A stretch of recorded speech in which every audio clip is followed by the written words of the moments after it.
Graça e paz, queridos. O Senhor é bom, sua misericórdia dura para sempre, de geração em geração a sua fidelidade. Quero agradecer, pastor Alcimar. Uau, hoje eu estou me sentindo mais especial. Recebi um upgrade hoje. Glória a Deus. Quero ler com você Romanos capítulo 1, versículo 16, que diz assim. Pode projetar? É possível? É? Projeta, por favor. Romanos capítulo 1, versículo 16. Diz assim: não me envergonho do evangelho, porque é o poder de Deus para a salvação de todo aquele que crê. Alguém diz glória a Deus? Alguém crê aqui nessa noite? Podemos ter uma palavra de oração rapidamente? Pai, em nome de Jesus, nós queremos declarar, ó Deus, um ambiente de vida, de fé e de revelação da Tua palavra. Ampliação do entendimento do Evangelho. Em nome de Jesus nós renunciamos tudo aquilo que é natural, humano e terreno, para dar lugar àquilo que é divino, aquilo que é espiritual, aquilo que é celestial. Em nome de Jesus. Glória a Deus. Aleluia.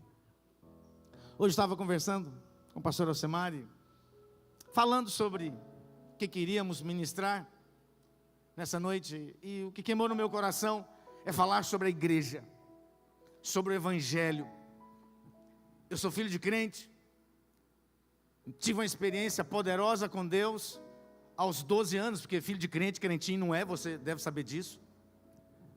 Mas isso mudou a minha vida completamente.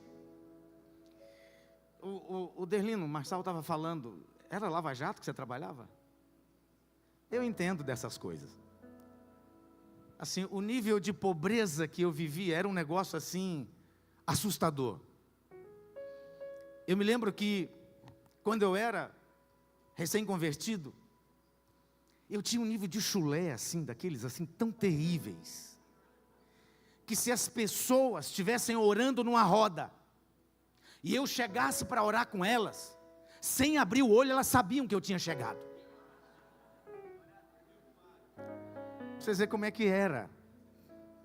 Mas a Bíblia diz, né, que era trevas, agora é luz. A história do evangelho na vida das pessoas, das famílias, é algo completamente enriquecedor.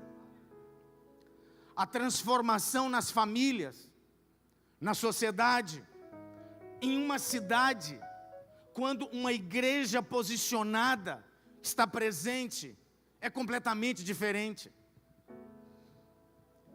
Eu me lembro que, por muitas vezes, a minha mãe precisava de me levar para a igreja na marra. Eu ia, porque ainda era uma criança. Chegou um momento em que eu consegui não ir mais, porque eu estava servindo a Deus com base no conhecimento que ela tinha. Mas um dia eu tive uma experiência com Deus. O dia que eu tive essa experiência com Deus, eu cheguei em casa e falei: mãe, estou preparado para morrer. Ela falou: o que você fez, menino? Eu falei: não, agora eu tenho Jesus no meu coração. Agora eu tenho certeza da minha salvação. Porque quem não tem o Senhor, quem não tem experiência com Ele, tem um medo terrível de morrer. Medo terrível da morte. Vai dormir, é um terror. E se eu não acordar amanhã? E se amanhã não amanhecer o dia? O que vai ser? O que vai acontecer? Mas quando Jesus entra na sua vida, uau! Quando Jesus entra, paz e alegria, a transformação, a vida. E o evangelho também entrou na minha vida. E quando o evangelho entrou, começou um processo de reconstrução, uma linha de montagem. E a igreja é o lugar onde isso acontece. É na igreja onde as pessoas que tiveram famílias desajustadas começam a aprender a viver em família. Você conhece alguma pessoa difícil? Você conhece alguma pessoa difícil? Provavelmente ela vem de uma família difícil. Não teve o privilégio de nascer na casa, talvez, de um homem e de uma mulher de Deus, que anda nos princípios do evangelho. Olha, eu vou falar algo, por favor, não fique com inveja. Eu não tive esse privilégio, mas eu analiso e vejo isso hoje. Filhos de pastores têm um privilégio de viver em uma família onde não tem opção de dar errado. Eu sou pastor hoje, mas eu não vim de uma família de pastores. Mas os meus filhos, me tornei pastor há 12, 15 anos atrás, mas eu já estava caminhando. Por que filho de pastor não tem opção? Pelo seguinte, porque filho de pastor, o pastor precisa de viver na casa dele primeiro que ele ministra na igreja, simples assim. Como é que ele vai aconselhar um casal que a coisa não está acontecendo na casa dele? E aí o filho chega lá e fala: ah, pai, eu não vou fazer isso não. Repete comigo, menino. Posso todas as coisas aqui que me fortalece. A vida de um pastor, a família de um pastor, os filhos de um pastor, eles realmente são diferenciados. E pode ter certeza, eles vão mais longe. Mas por quê? Porque os princípios vividos normalmente são com mais intensidade. Normalmente são com mais intensidade. Assim é a casa de todo crente que vive nos princípios do Evangelho. Meu filho, não sei se ele tinha mais testosterona do que deveria, mas a hora que chegou na fase da adolescência, meu Deus, que menino abençoado. Eu me lembro de um dia que ele chegou em casa e falou: pai, eu preciso ter uma conversa com você de homem para homem. Eu falei: puxa, será que caiu a ficha? Ele devia estar com uns 14 anos de idade. E ele veio falar comigo. Eu falei: claro, filho, vamos conversar. Ele falou: pai, quero te fazer uma pergunta. Eu falei: claro, faça.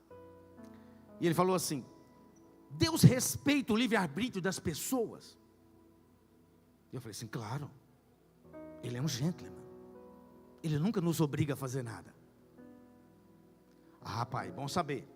Então eu quero te avisar que a partir de hoje eu não vou mais para a igreja. Porque se Deus respeita o livre-arbítrio das pessoas, eu também quero que o Senhor respeite o meu livre-arbítrio. Eu falei: misericórdia, o sangue de Jesus tem poder. Deus me livre, misericórdia, me guarda, me livre. Eu falei: agora o que eu vou falar para esse menino, meu Deus?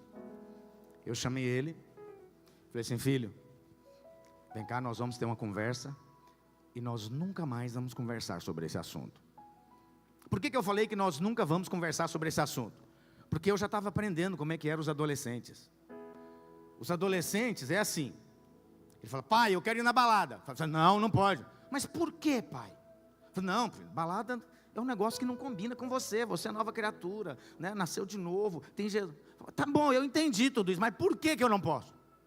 Eu falo: não, balada, assim, aí você sobe o nível, né? Você passa a ser um negócio espiritual. Eu falo: não, porque é uma questão, é um ambiente de demônio. Lá as pessoas vão se drogar, estão lá para se prostituir. E lá, tá bom, pai, eu entendi. Mas e por que eu não posso ir? Eu falei: meio zero. Aí é o negócio seguinte: você não pode ir porque eu mando, você obedece calado, sem falar nada. Eu falo: ah, entendi agora. Aí ele entende por que ele não pode ir. Porque, na verdade, o adolescente, ele não quer saber o porquê. Ele quer te cansar. E você fala: ah, vai logo, sobe da minha frente, menino. Alguém aqui tem filho de adolescente? Você é filho de adolescente? Deixa eu ver. Que Deus tenha misericórdia de você, irmão. Teve de mim, vai ter de você também. E naquele dia eu falei para ele, falei: olha, eu quero saber se você tem uma aliança comigo. Ele: devo ter, né? Eu falei: não, você não sabe o que é uma aliança. Deixa eu te falar mais claramente. Alguém além de você, a sua irmã, tem o direito de entrar na minha casa, comer do que quiser, dormir num quarto, tomar banho quente, ter as roupas lavadas. Alguém tem mais esse direito, além de você? Ele falou: não. Eu falei: pois é, você tem esse direito porque você tem uma aliança comigo. E aí, você tem uma aliança comigo ou não?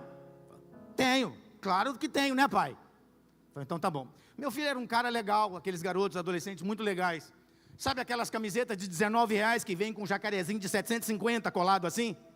Ele amava esse tipo de roupa. E ele amava os outros animais também. Tinha o rinoceronte, a gaivota, a do cavalinho. Sabe a do cavalinho? Ah, ele quando vestia essas roupas do cavalinho, ficava...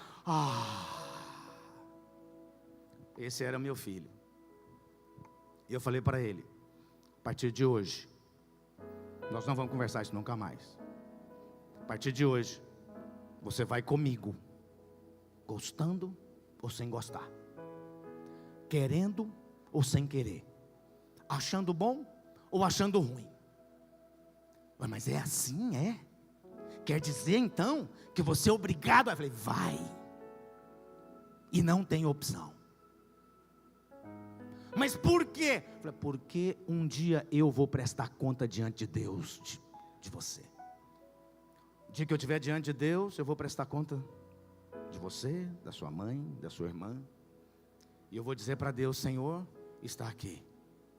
Eu fiz tudo aquilo que eu tinha que fazer como pai, como marido, como alguém que o Senhor confiou para cuidar dessa família. Eu falei: então tá bom. Já que eu não tenho opção, então eu vou. Mas você quer saber? Vou ficar de coração fechado. Eu falei: vamos fazer assim. O meu problema com Deus está resolvido hoje. Você vai de todo jeito. Ficar de coração fechado ou de coração aberto é um problema seu e de Deus. Resolva você e Ele. E ele foi. Um dia mais tranquilo, outro dia mais estressado. E ele era alguém que falava assim: pai, desiste de mim, pai. Eu quero viver a minha vida, pai. Eu já falei, eu não quero. Sabe aquela coisa de adolescente assim, bem que quer que você desista dele a todo custo? E eu falei: não. E tem mais. Eu vou te dizer, um dia você vai receber um chocolate de Deus tão grande que você vai ficar babando, chorando lá na frente da igreja. Pai, você não me entende? Eu já decidi, eu não quero. Fica tranquilo que eu sou autoridade sobre você e eu determino o que vai acontecer.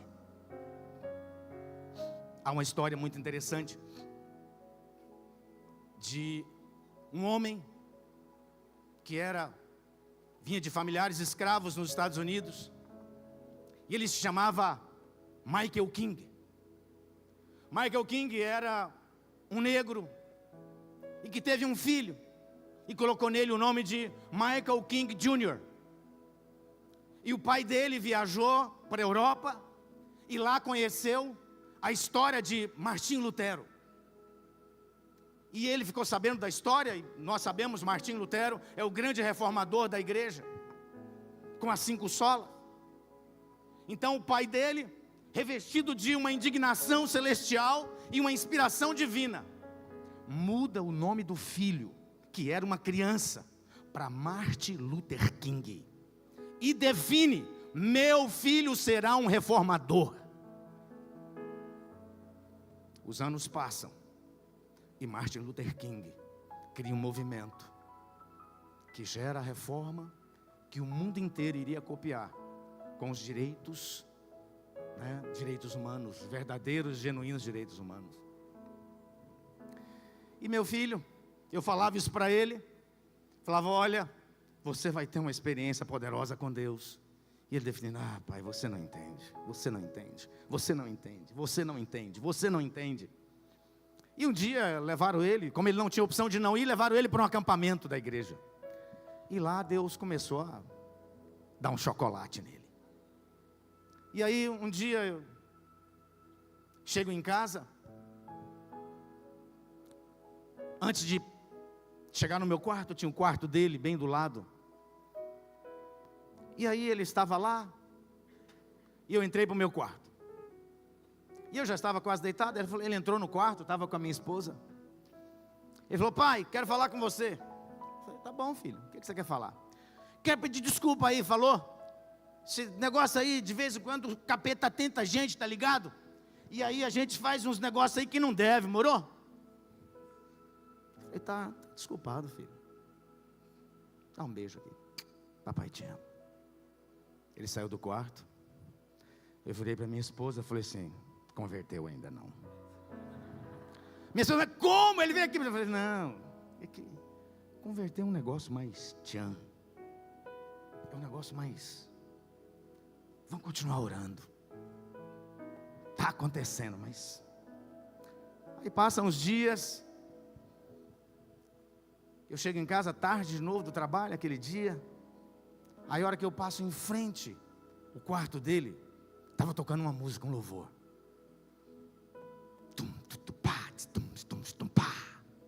Eu vejo o Rei da Glória vindo com o seu poder, a terra vai então cantar. Hosanas, Hosana, Hosana nas alturas. Oh, coisa boa. Legal. Tomo banho, entro no meu quarto. Estava preparando para dormir. E ele entra no quarto. Só que dessa vez ele veio chorando. Ele, pai, quero falar com você. Eu falei, pois não, filho. Eu quero te pedir perdão. Converteu, aleluia. É crente agora. Oh.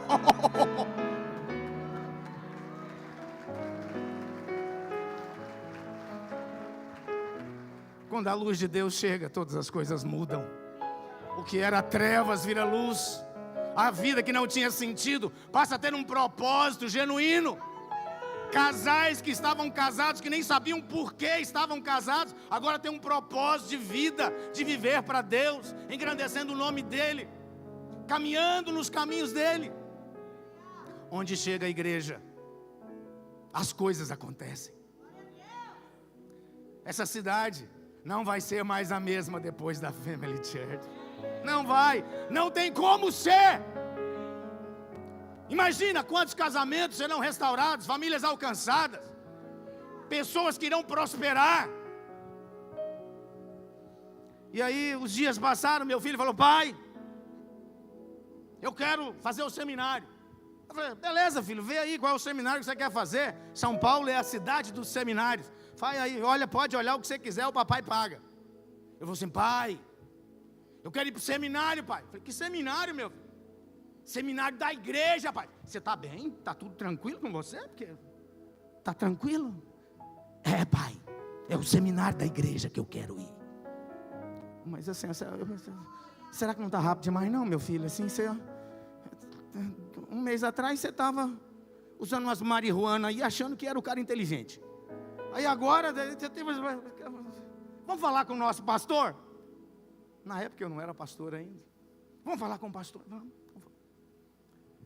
E ele acabou indo para fazer um seminário em Moçambique.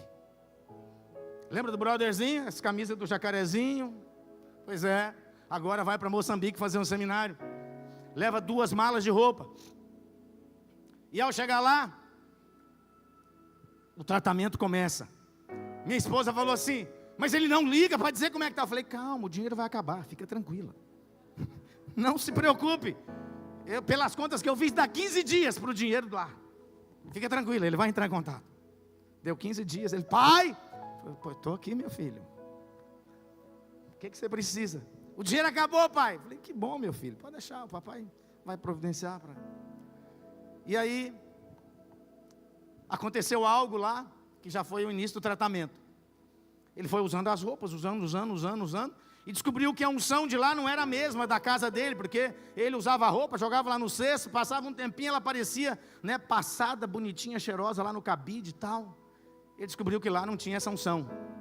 Aí ele teve que ir lavar roupa. E lá não tinha essas estruturas que nós temos aqui. Máquina de lavar é um negócio assim de outro mundo, não existe isso lá. E aí foi lavar a roupa e pôs a roupa para secar num arame enferrujado. Aquelas camisas rosa, assim, sabe, da Tommy. Ficou com aquelas marcas. Eu falei, nossa, essas marcas são lindas. São as marcas de Cristo, literalmente, na vida dele. Para você ter ideia, ele levou 2 malas de roupa. Teve pessoas que caminharam 3 dias sem comer e chegaram no seminário, para fazer o seminário, com a roupa do corpo. Imagina o que ele teve que fazer. Teve que distribuir roupa para o seminário inteiro, porque ele era alguém que tinha roupa demais, sobrando. E aí o fato com o filho estando lá, o nosso coração também se conectou à África. E um dia eu estava jejuando, chego em casa, a minha esposa, né, chego 6 da tarde, assim, jejum o dia inteiro, o estômago colado nas costas. E ela começou a me falar coisas que comiam na África. E o Espírito Santo foi compungindo o meu coração, porque eles comiam coisas terríveis lá, para não morrer de fome. E aí, na hora, o Espírito Santo de Deus queimou dentro de mim uma verdade: miséria é igual ausência do Evangelho. Todo lugar miserável, o que sustenta a miséria daquele lugar é invocação de demônios. Pode ir, procura um lugar miserável e você vai ver que naquele lugar é um lugar onde há invocação de demônios. Na África, lá em Moçambique, para você ter ideia, mais de 90% das pessoas que nascem lá, principalmente dos nativos, estou falando de nativos, elas já são consagradas a demônios quando nascem. Se faz um pacto de sangue, faz um corte aqui, e ela é consagrada a uma entidade no momento do nascimento. Eu me lembro de uma experiência em que uma vez o meu pastor, orando pela família, orou pelo meu filho e falou: André, você precisa de se consagrar a Deus para você receber um manto da vida dos seus pais. E ele: manto da vida dos meus pais? Não entendeu muito. Um dia ele chega em casa para mim, fala assim: pai, o senhor sabe aquele manto lá que o pastor falou? Pode dar tudo para minha irmã, porque eu não vou querer esse negócio de manto mais não. E ela, eu acho que ela não estava sendo espiritual, ela ficou: me dá, eu quero, me dá, vai ser tudo meu. E aí um dia, ele estava me escrevendo, acho que era MSN naquela época. Ele me escreveu, eu devia ter printado, ele falou assim: pai, lembra daquele manto que o pastor Wilson falou? Pai, eu vou precisar daquele manto. Falei: por quê, meu filho? Pai, o diabo passei em São Paulo, mas ele mora aqui. Foi fazer um awake lá. Quantas pessoas ficam em média endemoniadas nos awake que a gente faz por aqui, pastor? Umas 3 por evento. Tinham 90 mulheres no evento, as 90 ficaram endemoniadas. Misericórdia. Isso aqui é um lugar miserável. Quanto mais demônio, mais miséria tem no lugar. E ele falou: pai, eu vou precisar daquele mover, porque aqui, pai. E aí o Espírito Santo me falou isso. Eu falei: Deus, como é que eu vou ensinar isso para o teu povo? Como é que eu ensino que miséria é igual à ausência do Evangelho? Na mesma hora, o Espírito Santo começou a queimar dentro de mim sobre Harvard. Harvard. Eu falei: mas o que tem a ver Harvard com Moçambique? Não tem nada a ver. Mas aquilo não parou. E eu fui estudar sobre a história de Harvard. Sabe o que eu descobri? Harvard começou como um seminário teológico. John Harvard era um pastor calvinista, que foi um dos fundadores da universidade. Hoje Harvard forma os maiores líderes da humanidade. Barack Obama estudou em Harvard. Tantos outros. Um dos maiores bilionários brasileiros, Jorge Paulo Lema, estudou em Harvard. O Evangelho é uma fonte de reconstrução, de enriquecimento, de avançar, de crescer, de prosperar em todas as áreas da vida. Eu me lembro que como falei, a minha infância foi algo muito duro. E Deus me prosperou de uma forma sobrenatural. E analisando isso, eu vejo a prosperidade de Deus no decorrer da geração cristã. Minha mãe se converteu, mas demorou muito para ter a revelação plena do Evangelho da graça. Entre todas as brigas, o que ela fez foi me levar para Cristo. Eu me converti mais novo. Minha mãe nunca saiu do Brasil. Eu saí do Brasil quando tinha 30 e poucos anos. Meus filhos foram com 16 anos. Meus netos foram no ventre. E alguns deles moram fora hoje. O que é isso? É o poder do Evangelho, que transforma, que salva, liberta, cura, enche do Espírito Santo, prospera e ainda enriquece. Deus reconstruiu completamente a nossa família. Poder do Evangelho. Como é que está a sua vida? Nunca desista do seu filho.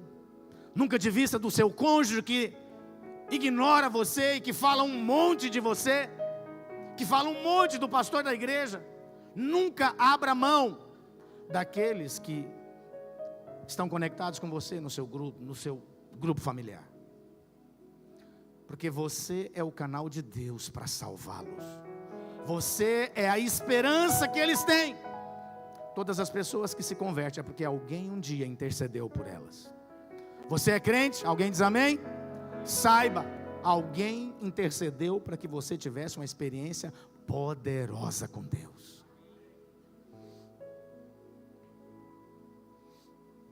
João 1 João 3:8, a parte B diz: para isso se manifestou o Filho de Deus, para destruir as obras do diabo. Dentro do casamento, cadê os maridos aqui? Onde estão? Cadê as irmãs? Onde estão? Casadas? Glória a Deus. Os homens, cadê os homens? Deixa eu ver, fala amém.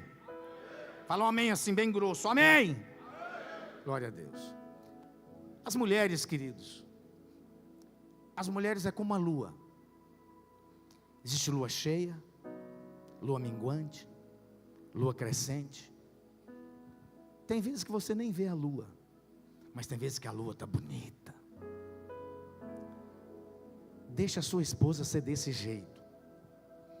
E não tenta entendê-la. Alguém aqui já descobriu que tem dificuldade de entender a sua esposa? Ninguém? Alguns. Então fala o seguinte, olha, deixa eu te contar, alguém, talvez ninguém nunca te falou isso. Deus não te deu essa capacidade. Você não veio de fábrica com a capacidade de entender sua esposa. E nem Deus nunca mandou você entendê-la. Mas Deus falou para você amar como Cristo amou a igreja. Mulher não é para ser entendida, é para ser amada.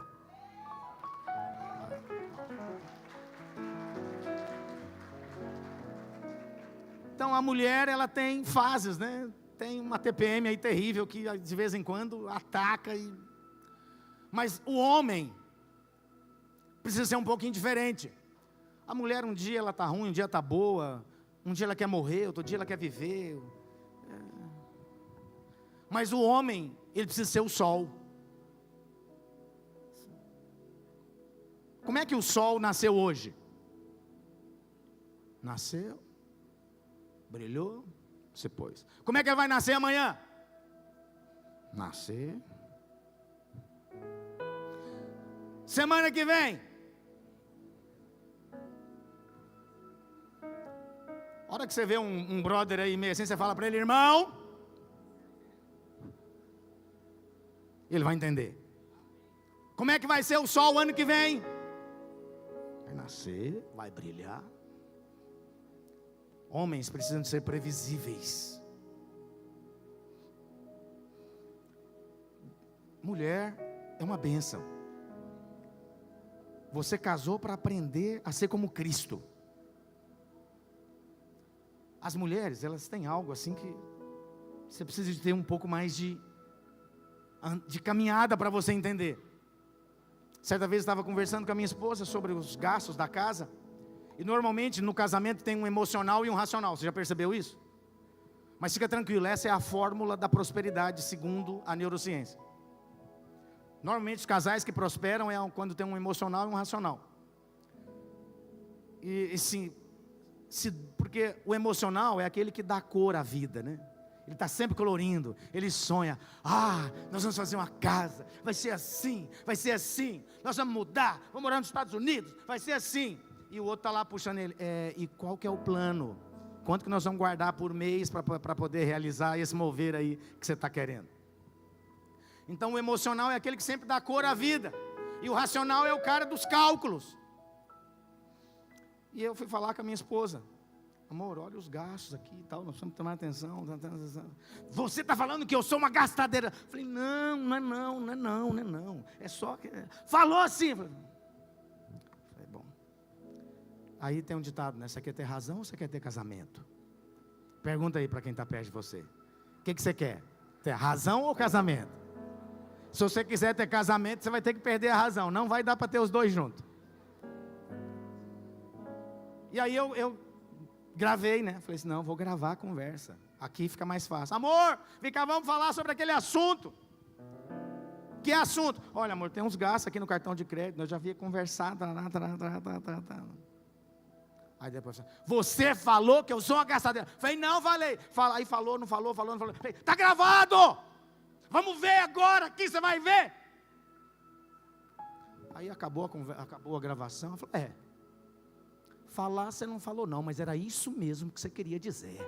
Eu falei, Senhor, a ti entrego o meu espírito. Desista de querer ter razão. Ama. Diz que, olha, você quer resolver o problema de uma mulher? Diz que ama ela de manhã, de tarde, de noite. Você quer ter uma mulher feliz? Eu descobri uma coisa. Tem uma frase em inglês que diz: If mommy's no happy, nobody happy. Que em outras palavras quer dizer assim: se a mamãe não está feliz, ninguém estará feliz. Você já tentou fazer um churrasco na casa de uma mulher que não está feliz? Querido, a carne vai ter gosto do carvão. Não vai prestar o churrasco lá. O churrasco vai ter que ser rápido. Vai ter que assar com fogo o mais rápido que puder. Vai queimar tudo. Vai ser um terror. Até o balão estoura. Então, igreja, e você que está com problema no casamento, chega uma hora que você está conversando e a mulher fala A e o marido entende outra coisa. Parece que vocês não são do mesmo planeta. O que faz nesse momento? Você precisa de alguém com mais experiência, com mais vivência, para falar na vida de vocês que os dois reconhecem como autoridade.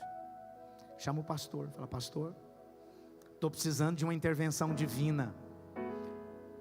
Não tente resolver os problemas sozinhos, que você já percebeu que não tem solução.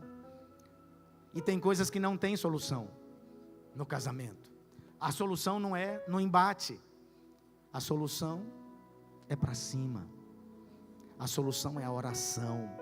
Orar junto com a esposa. É estabelecer um trono de oração. É construir um altar dentro de casa. E orar. Cadê os homens aqui? Cadê os homens? Fala amém. Diga glória a Deus. Homens precisam ser homens de oração. Sua mulher precisa olhar para você e falar assim: eu tenho um homem de Deus na minha casa. Mas hoje, estamos na presença do pastor Mark.